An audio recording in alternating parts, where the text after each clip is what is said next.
Selanjutnya di sini Ibu akan mengecek kehadiran kalian semua. Adelia Redita, hadir Bu. Astri Andriani, hadir Bu. Rizka Indriani, hadir Bu. Cindy Tiara Putri, hadir Bu. Yohana Otmauli Syanturi, hadir Bu. Materi kita pada hari ini yaitu mengenai hidrolisis garam. Bisa dilihat pada tayangan PowerPoint, di mana sebelum Ibu lanjut ke materi berikutnya, maka Ibu di sini mau nanya nih, siapa di sini yang tahu apa itu pengertian garam?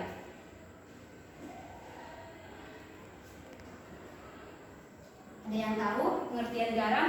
Dalam kehidupan sehari-hari kita sudah tidak asing lagi dengan istilah apa itu garam. Izin menjawab, Bu. Ya, pada sini Garam itu pencampuran dari unsur natrium dengan unsur klorida, Bu. Oke, bagus. Masih ada lagi yang lain, Bu? Hasil reaksi asam dan basa, Bu. Ya, bagus sekali jawaban anak Ibu.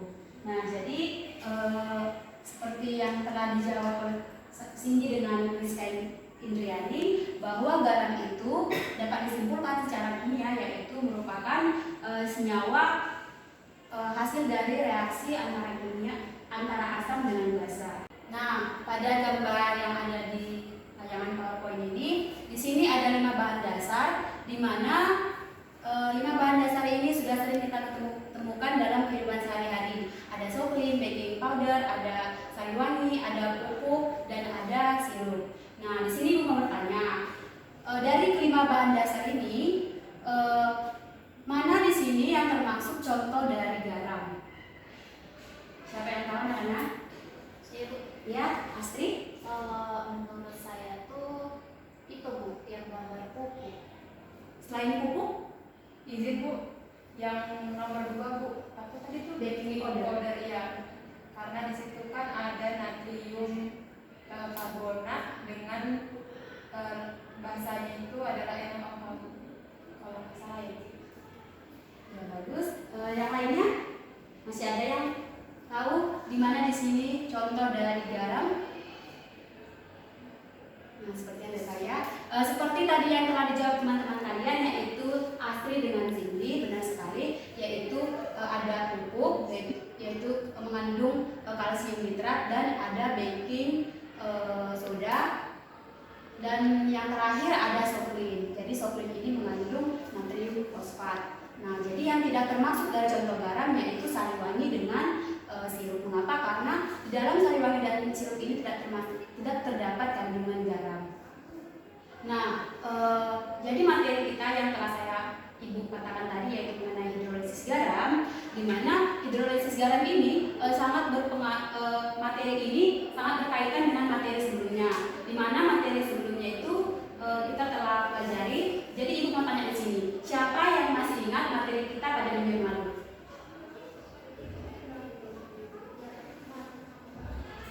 Ayo, Bu. Ya, Rizka? Asam basa, Bu. Ya, benar sekali. Jadi materi kita minggu lalu yaitu mengenai larutan asam basa.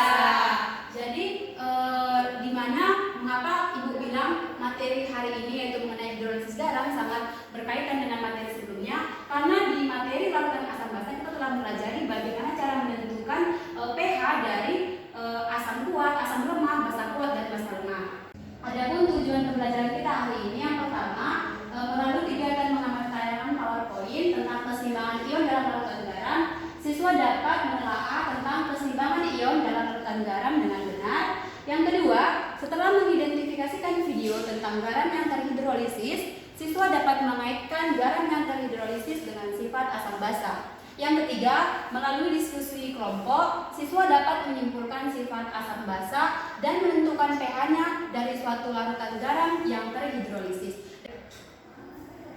Baiklah, setelah kemarin kita sudah belajar asam basa, tiba saatnya ya kita belajar materi lanjutan tentang hidrolisis garam.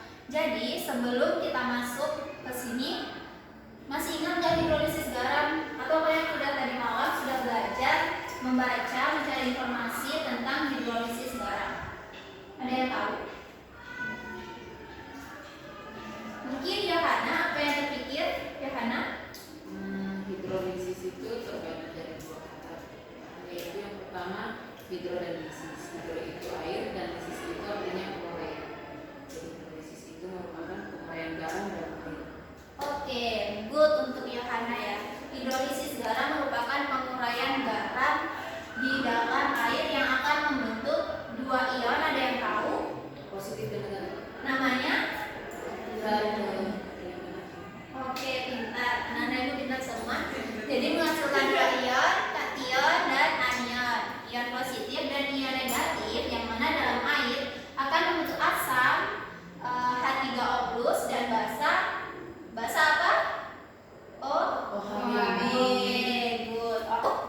membagikan lembar kerja peserta didik di sini.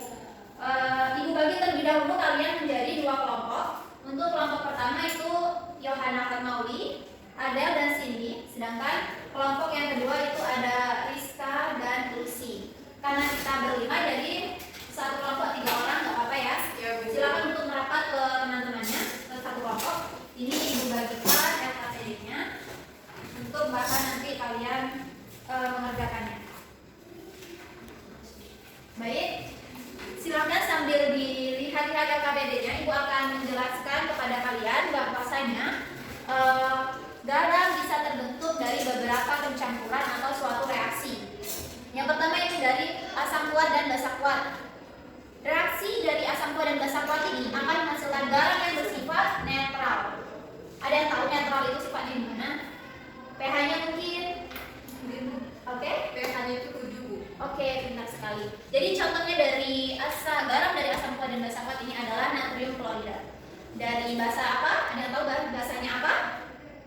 NaCl terbentuk dari asam dan basa? Basanya NaOH, Bu.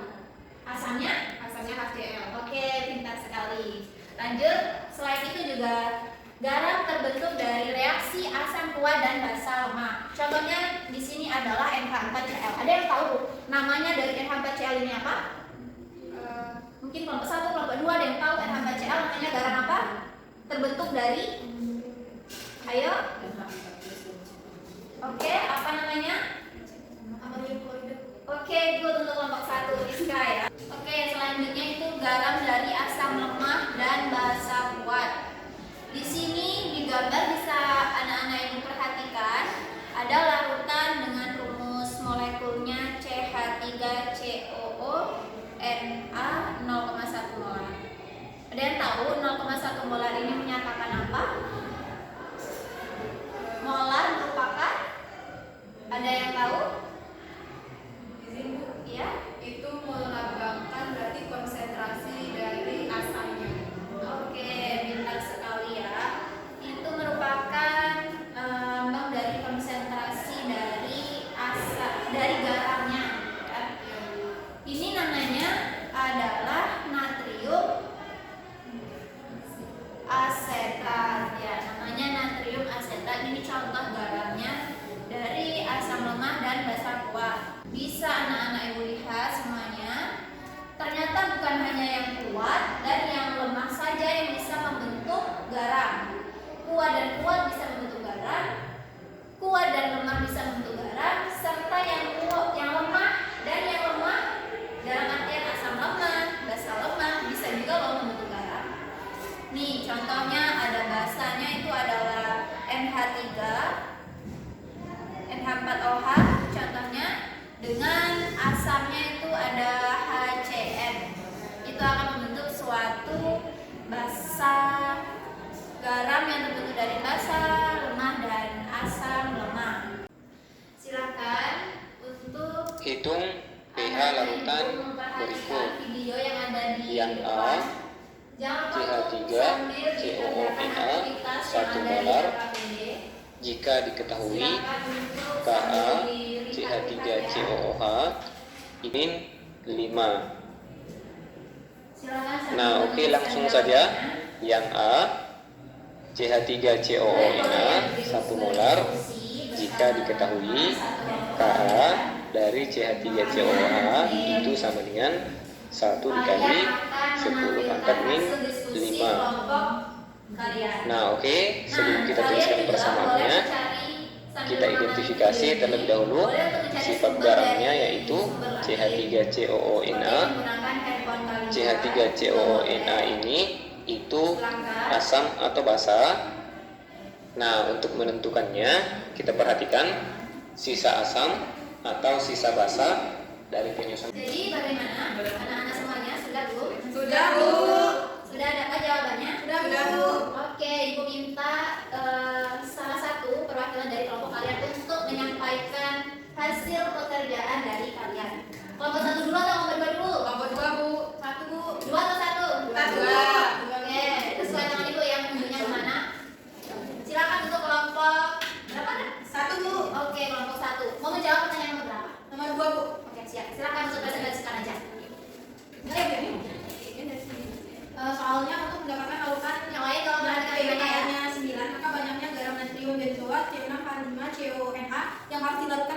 milih air adalah dengan diketahui KA-nya C6H5CONA sama dengan 6 dikali 10 pangkat min 5, maka hasilnya 8,64 gram. Jadi jawaban untuk nomor 2 itu benar ya, yang dikatakan oleh kelompok 1. Selanjutnya itu kelompok 2.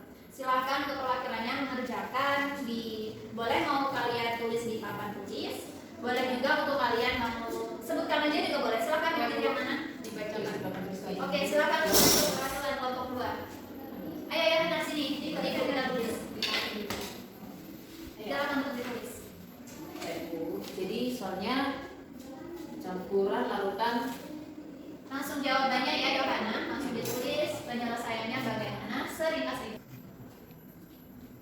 Percobaan 2 itu dapat 0,1 M dan untuk percobaan 3 itu dapatnya 0,2 M. Maka urutan pH-nya itu seperti ini. Baik, untuk pertanyaan yang pertama sudah dijawab oleh kelompok 2 dengan urutan pH-nya 3, 2, 1. 3 lebih besar dari percobaan kedua dan kedua lebih besar dari percobaan yang pertama. Untuk kelompok 1 bagaimana pendapatnya? Sudah paham Bu? Sama hasil jawaban kalian dengan kelompok 2 atau ada perbedaan? Sama Bu. Sama. Iya Bu, sama. Bisa kalian lihat untuk percobaan ketiga, kedua, dan percobaan yang pertama ini 0,05 molar itu konsentrasinya paling tinggi yang percobaan 3. Oleh karena itu didapatkan pH-nya adalah urutannya paling besar percobaan 3, percobaan 2, dan percobaan pertama. Jadi untuk jawaban dari kelompok 2 benar ya. Ayo kita beri hapus untuk kelompok 1 dan kelompok 2. Selanjutnya Ibu sudah mengirimkan evaluasi di Classroom, bisa kalian lihat di masing-masing HP kalian. Ya Bu. Baik Bu. Nanti yang bisa menjawabnya Ibu beri nilai tambahan ya. Baik Bu.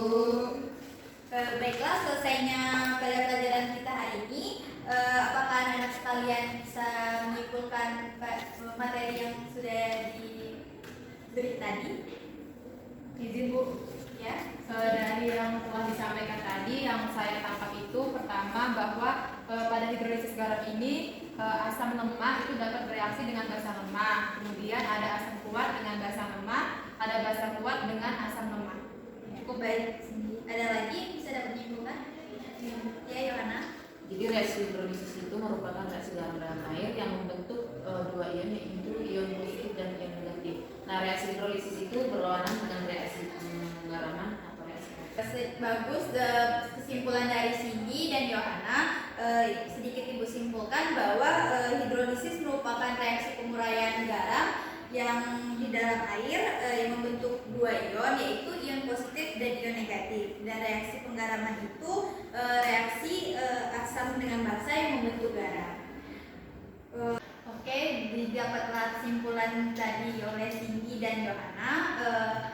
Materi selanjutnya untuk minggu depan yaitu penggunaan garam dalam industri. Nah, demikianlah pelajaran pada hari ini. Bu akhiri. Wassalamualaikum warahmatullahi wabarakatuh.